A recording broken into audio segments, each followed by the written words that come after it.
6 जुलाई 2013 शाम के 4 बजे साउथ कोरिया के इंचियोन इंटरनेशनल एयरपोर्ट से एशियाना एयरलाइंस की फ्लाइट 214 अपनी रेगुलर उड़ान के साथ सियोल से सैन फ्रांसिस्को जाने की तैयारी कर रही थी। ये एक लंबी दूरी की ओवरनाइट उड़ान है जो लगभग 11 घंटे में पूरी होती है। 291 पैसेंजर और 13 क्रू मेंबर्स के साथ उस दिन प्लेन में कुल मिलाकर 307 लोग सवार होते हैं। अपने शेड्यूल टाइम से लगभग आधा घंटा लेट प्लेन सियोल एयरपोर्ट से टेक ऑफ करता है। प्लेन में उस दिन 3 कप्तान और एक फर्स्ट ऑफिसर सवार थे। फ्लाइट के मेन कैप्टन की पोजीशन पर उस दिन 45 वर्षीय कप्तान Lee Kang Kuk front left seat पर सवार थे। हालांकि कप्तान ली के पास 10,000 घंटे का फ्लाइंग एक्सपीरियंस था, लेकिन इस तरह के बोइंग 777 प्लेन को उड़ाने का उनका एक्सपीरियंस सिर्फ 43 घंटे का ही था। सियोल से सैन फ्रांसिस्को तक की ये उड़ान लगभग 11 घंटे की थी। इसीलिए इस तरह की लंबी उड़ानों में 2 और एक्स्ट्रा सहायक पायलट को नियुक्त किया जाता है ताकि बीच बीच में सभी पायलट्स आराम कर सकें। इसीलिए कॉकपिट की पिछली सीट पर 2 एक्स्ट्रा पायलट सवार थे। शाम को उड़ान के कुछ घंटों बाद आराम करने के लिए मेन पायलट फ्लाइट का कंट्रोल एक्स्ट्रा पायलट्स के हाथ में दे देते हैं। बिना किसी परेशानी के प्लेन पूरी रात अपनी उड़ान भरते हुए अब यूएस वेस्ट के आसमान में पहुंच जाता है। अपनी लैंडिंग टाइम से लगभग 2 घंटे पहले सुबह के लगभग 9 बजे एक्स्ट्रा पायलट्स दोबारा से प्लेन का कंट्रोल ली कंग कुक और इंस्ट्रक्टर कैप्टन ली जियांग के हाथ में दे देते हैं और धीरे धीरे Asiana Airlines flights San Francisco international airport की तरफ बढ़ती है। कुछ जरूरी मेंटेनेंस कारणों की वजह से सैन फ्रांसिस्को इंटरनेशनल एयरपोर्ट के रनवे 28L पर ILS लैंडिंग सिस्टम बंद था और इसलिए ATC ने एशियाना फ्लाइट्स के पायलट को विजुअल लैंडिंग की परमिशन दी थी। ILS लैंडिंग में जहां प्लेन का ऑटो पायलट सिस्टम रनवे पर लगे हुए रेडियो बिन सिग्नल्स को फॉलो करते हुए प्लेन की हाइट और स्पीड को ऑटोमेटिक तरीके से कंट्रोल करता है और धीरे धीरे प्लेन को सही ग्लाइड स्लोप में लाकर रनवे पर लैंड करता है। वही उसके दूसरी तरफ विजुअल लैंडिंग के दौरान पायलट प्लेन की स्पीड, हाइट और डायरेक्शन को मैनुअल कंट्रोल करते हुए प्लेन को रनवे के ग्लाइड स्लोप में लाते हैं और लैंड करते हैं।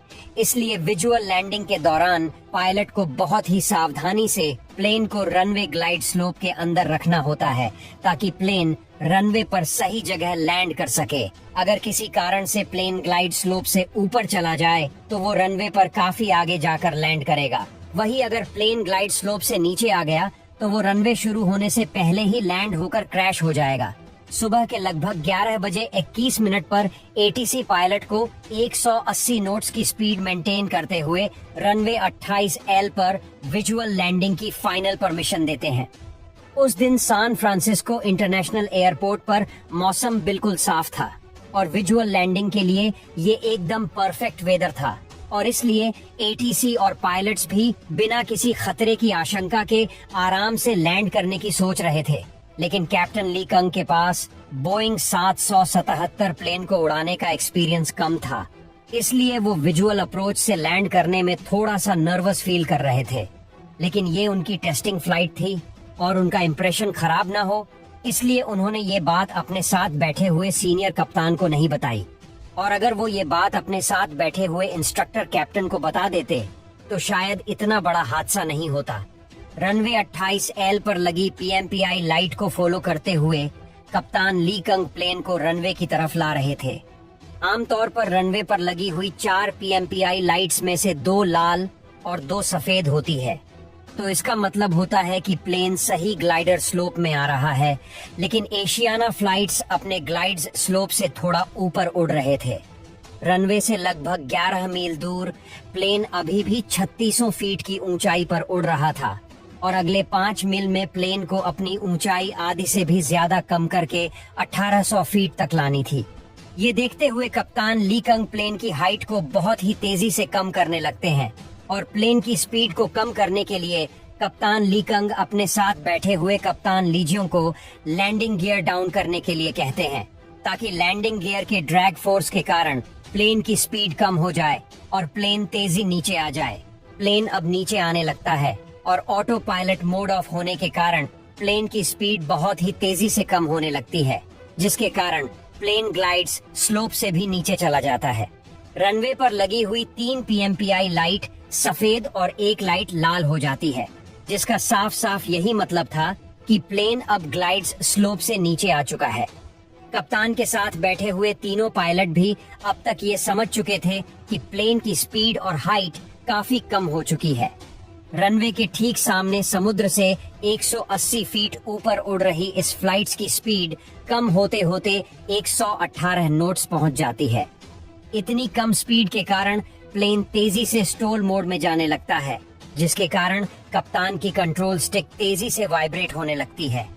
ये देखते ही कप्तान तेजी से प्लेन के नोज को ऊपर उठाकर इंजन स्पीड को बढ़ाने की कोशिश करते हैं, ताकि प्लेन को दोबारा से ऊपर उठाकर गो अराउंड किया जा सके, लेकिन तब तक बहुत देर हो चुकी थी।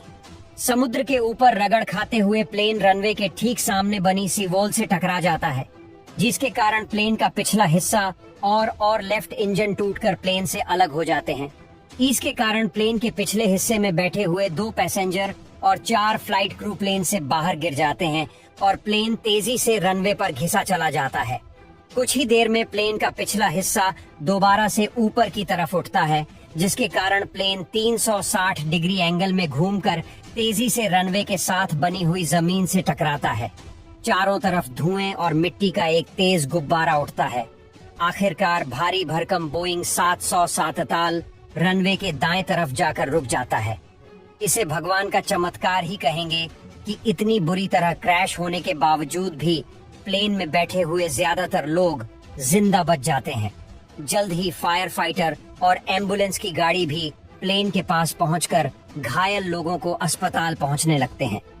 इस दर्दनाक हादसे में 3 पैसेंजर मारे गए और 4 से ज्यादा क्रू मेंबर्स और पैसेंजर को गंभीर चोट आई। रेस्क्यू मिशन पूरा होते ही फ्लाइट डेटा रिकॉर्डर और कॉकपिट वॉइस रिकॉर्डर को बरामद करके तुरंत हादसे की जांच शुरू कर दी गई और इस हादसे के लिए पायलट को ही जिम्मेदार माना गया। अगर कॉकपिट बैठे सभी पायलट समय रहते सही तरीके से कम्युनिकेट करके हालात के अनुसार डिसीजन लेते तो इस हादसे को टाला जा सकता था।